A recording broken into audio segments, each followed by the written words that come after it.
Records అన్ని తీసుకెళ్లి డీన్తో verify చేద్దామే. Records అన్ని ల్యాబ్లో ఉన్నాయి. అది కూడా నువ్వా?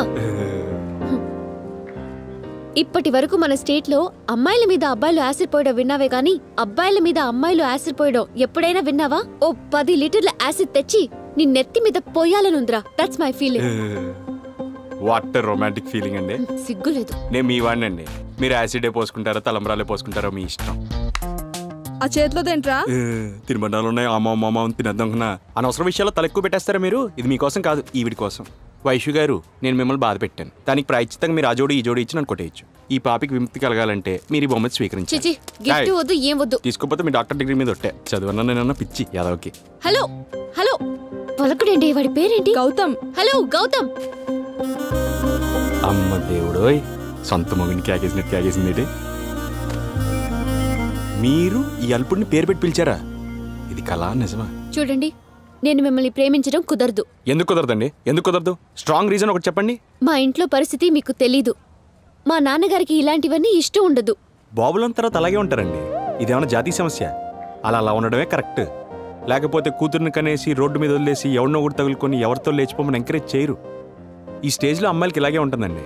ఎవడైనా సర్రైనట్టు తగిలితే అప్పుడు ఆడి తర్వాతే బాబులు బాబాయిలు అన్నీ. Shut up. Just be in your limits. నీకేం తెలుసు మా నాన్నగారికి నాకు ఉన్న రిలేషన్షిప్ గురించి? నాకు అన్ని తనే. He's got to me. ఆయన లేకుండా నాకు జీవితమే ఉండదు. ఇప్పుడు చెప్తున్నాను, పెళ్లి చేసుకున్నా ప్రేమించినా అన్నీ ఆయన తర్వాతే. మీ నాన్నగారిని ఎంతలా ప్రేమిస్తున్నావు అంటే రేపు పెళ్ళైన తర్వాత నన్ను ఎంతగా ప్రేమిస్తావు? సెన్స్ లేదా? చెప్పింది విను. నన్ను వదిలే, బాగుపడతావు. బాగా ఇచ్చావే, వీడితో ఇలానే ఉండాలి. ఇదిగో వైషు, నిన్నే బాగుపడదామని నేను ప్రేమించాను. నా మాటను గుండెల్లో పెట్టి చూసుకుంటాను. 1, 2, 3 అన్న లోపల తిరిగిందనుకో, పాప గుండెల్లో మనం ఉన్నట్టే. ఏం పర్లేదు, సక్సెస్ వచ్చే ముందు ఇలాంటి తుఫాన్లు ఉమ్ములు సహజం.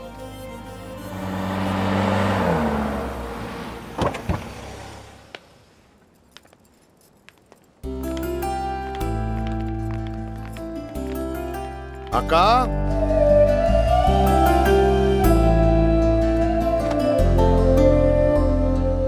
అమ్మో అమ్మో అమ్మో, ఏమిటి అందరూ ఒక్కసారి దండయాత్ర చేశారు? నిన్ను బాగా చూసుకోవట్లేదని మీ ఆయన మీద కంప్లైంట్ వచ్చింది, కొట్టేద్దామని వచ్చాం. అందరికి నీలాంటి భర్తే దొరుకుతారా ఏమిటి? విన్నావా? ఎలా ఉన్నావు అక్క? ఇలా ఉన్నానరా, ఎప్పుడులాగే.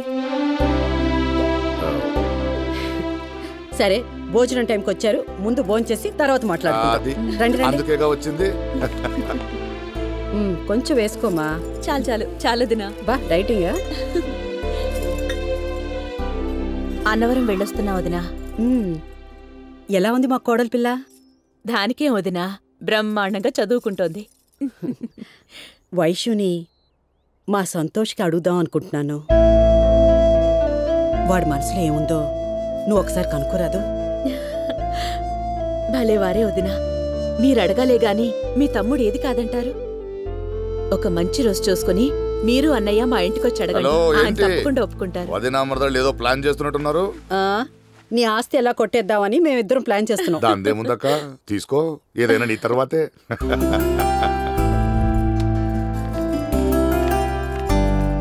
అక్క, ఇంటికొచ్చి 4 రోజులు ఉండెళ్ళొచ్చుగా. వద్దురా బాబు, మీ మధ్య 4 రోజులు ఉండొస్తే ఇక్కడికి వచ్చాక ఒంటరిదానన్న ఫీలింగ్ ఇంకా ఎక్కువ అయిపోతుంది. అలవాటైపోయిందిరా. వస్తూ ఉండరా.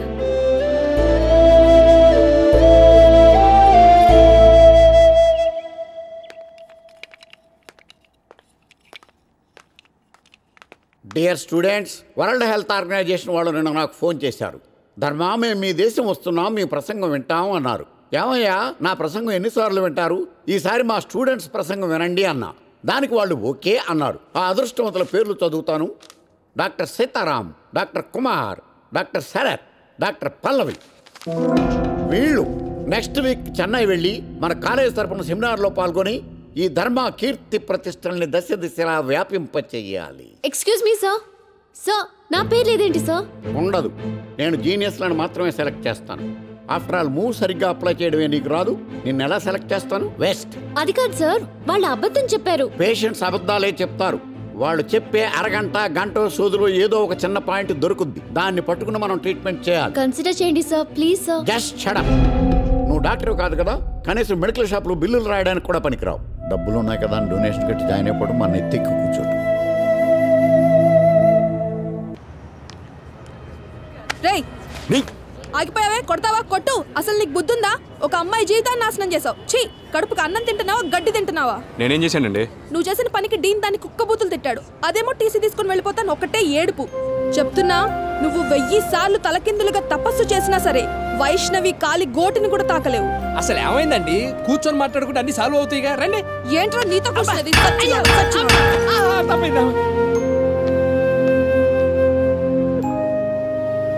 డీన్ గడిల్ ఎక్కడరా?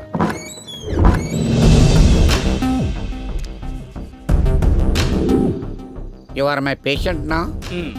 అవును. ఇంగ్లీష్ ఏంట్రా? ఇప్పుడు చెప్పండి, ఎందుకు ఇంత వైలెంట్గా ఉన్నారు? ఏదైనా ఉంటే ఇలా కూర్చుని మాట్లాడొచ్చు కదా, వైలెన్స్ ఎందుకు? అర్థమైంది, నేనేదో మిస్టేక్ చేసి ఉంటాను, కానీ ఆ తప్పేంటనేది ఏంటో క్లారిటీ రావట్లేదు. ఏంట్రా? రానా? ఓకే. వరల్డ్ హెల్త్ ఆర్గనైజేషన్ నీకు ఫోన్ చేశారా? వరల్డ్ హెల్త్ ఆర్గనైజేషన్ నాకా? అసలు నా దగ్గర సెల్ ఫోనే లేదే. డిస్టర్బెన్స్ అని సెల్ ఫోన్స్ నేను ఎంకరేజ్ చేయను. మరి ఏంట్రా పొద్దున క్లాస్ రూమ్ లో ధర్మా మీ దేశం వస్తున్నాం, మీ ప్రసంగం వింటాం అని అన్నారన్నా? చిచి, అసలు ఛాన్సే లేదు, వాళ్ళకి తెలుగు రాదు కదా. సరేగాను రే, ఇప్పుడు వాళ్ళకి ఫోన్ చేసి మా స్టూడెంట్ ఒకరు వస్తారు, ఆవిడ ప్రసంగం మీరు వినాలని చెప్పరా? ఇట్స్ ఇంపాసిబుల్ నా?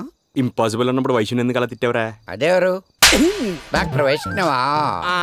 ఓహో. ఏంట్రా మా చెల్లెలు మెడికల్ షాప్ లో బిల్లులు రాయడానికి కూడా పనిచేయదా?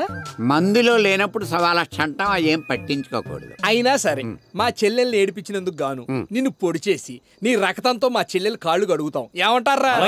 మరి వద్దు, హింసను నేను ఎంకరేజ్ చేయను. అహింసో పరమో ధర్మ అన్నారు. రక్తపు చుక్క కింద పడకుండా మనం ఈ మ్యాటర్ని సెటిల్ చేసుకోలేమా? రక్తం బొట్టు కింద పడకూడదు, అంతే కదా? అంతే. ఇప్పుడు ఈ చెయ్యి ఇరిసేస్తాను. రేపెళ్ళి ఏ నోటితో అయితే వైష్ణవ్ తిట్టావో అదే నోటితో తను పొగడాలి, లేకపోతే రేపు వచ్చి ఆ చెయ్యి ఇరిసేస్తాను. పొగడ్డానికి చెయ్యి చేయడం ఎందుకు? విపరీతంగా పొగుడుతాను. 10 డేస్ నుంచి ఆయన యాక్ట్ చేయట్లేదా? ఆ మాత్రం మేము యాక్ట్ చేయలేమా? మేము ఆర్టిస్టులం కదా, మాకు ఆఫర్లు లేవా? ఆఫర్లన్నీ అడగకూడదు, ఇస్తే తీసుకోవాలి.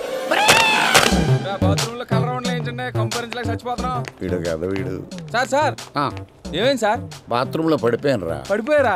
పడిపోతే ఎలా ఇరుగుద్ది? ఒరే, ప్రమాదాలను పడిపోవడాలను మనకు చెప్పొస్తాయండి. ఎక్కడైనా పడిపోవచ్చు, ఏదైనా ఇరిగిపోవచ్చు. అన్ని కాదు కానీ నేను ఎవరికి చెప్పను, ఇప్పుడు నేను చెప్పండి. ఒట్టి సార్ పోన్లే. ఆ వైష్ణవిని నేను తిడుతున్నానని, సెమినార్కి సెలెక్ట్ చేయలేదని దాని బాయ్ ఫ్రెండ్ వచ్చి నా చెయ్యి చేసేటరా. అయ్యి బాబోయ్, సెమినార్కి సెలెక్ట్ చేయకపోతే చెయ్యరు కొట్టేయారంటే పాస్ మార్క్ లేకపోతే ప్యానల్ తీసేస్తారేమో సార్. అంతవరకు మనం ఎందుకు తెచ్చుకుంటాం రా పేర్చ యాదవా? సర్లేండి, పదండి కట్టు కడతాను. స్టూపిడ్. చెయ్యిరిపోయిన పర్పస్ ఏంటి, నువ్వు కట్టు కట్టడం ఏంటి? ఈ ధర్మ బాడీ మీద చేసే అర్హత ఓన్లీ వైష్ణవ్కే ఉంది. ఎక్కడుందరా ఇదే? ఎక్కడుందరో? అమ్మా వైషు, డాక్టర్ వైషు. నేనా సార్? నిన్నేనమ్మా, ఇలా రా. తింగరోడు ఎక్కడ పడినట్టున్నాడు. ఏమైంది సార్? చెయ్యి విరిగిపోయిందమ్మా, కొంచెం ట్రీట్మెంట్ చెయ్యి. అయ్యో సార్, మూవ్ నే సరిగా రాయలేను, ఇంత పెద్ద కేసు అంటే? అయ్యో అలా అనకమ్మా. ఏదో మూవ్ ఏంటి, నువ్వు తలుచుకుంటే పెద్ద పెద్ద మూమెంట్లే చేయించగలవు. Please please చెయ్యమ్మా. అసలు దెబ్బలా తగిలింది సార్? డీటెయిల్స్ ఎందుకమ్మా, ఒకసారి చెయ్యి. What a wonderful incident. వైద్య శాస్త్రంలోనే ఒక అద్భుత ఘట్టం. మందులు లేకుండా చేయిస్తే తగ్గిపోతుందా? నోబుల్ చనిపోయిన తర్వాత అతని పేరుతో ప్రైజ్ ఎలా అనౌన్స్ చేశారు, అలాగే నీ పేరు మీద కూడా అనౌన్స్ చేస్తారమ్మా. నువ్వు ఈ దేశానికి వెన్నెముక్క. రే కమాన్ రారా, ఈ విషయం ప్రపంచానికి చాటి చెప్పే బాధ్యత మందే.